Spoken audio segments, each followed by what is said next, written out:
At ito pa ang malupit. And I wish noon ko pa ito nalaman para nabago ko na sana ang buhay ko. Welcome to day 13 of Fixing My Life. The study shows it takes anywhere from 21 to 66 days to form a new habit. Depende kung gaano kahirap ang habit at kung gaano ka-consistent.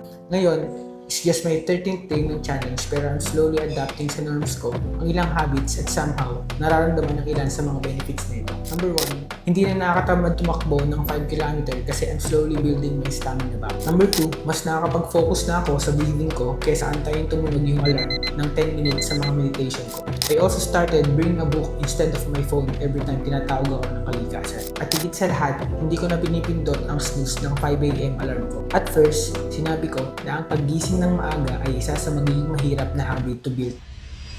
At totoo naman talaga. Pero ngayon, I'm starting to understand ang importance nito. And I wish noon ko pa ito nalaman para nabago ko na sana ang buhay ko. Waking up at 5 AM sets the tone of my entire day because I become more productive. Starting my day earlier gives me more time to accomplish my tasks for the day. At ito pa ang malupit. Imagine being able to work before your actual work starts. Ano ba pinagsasabi mo? Magtatrabaho na nga, trabaho pa din. Tama nito. Yes, boy.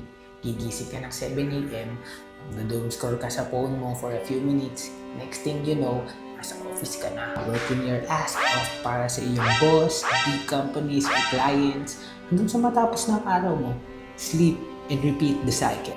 Pero, do you ever stop and ask yourself, trabaho ko ng trabaho para sa iba? Kailan ko kaya paglalaanan ng oras ng sarili?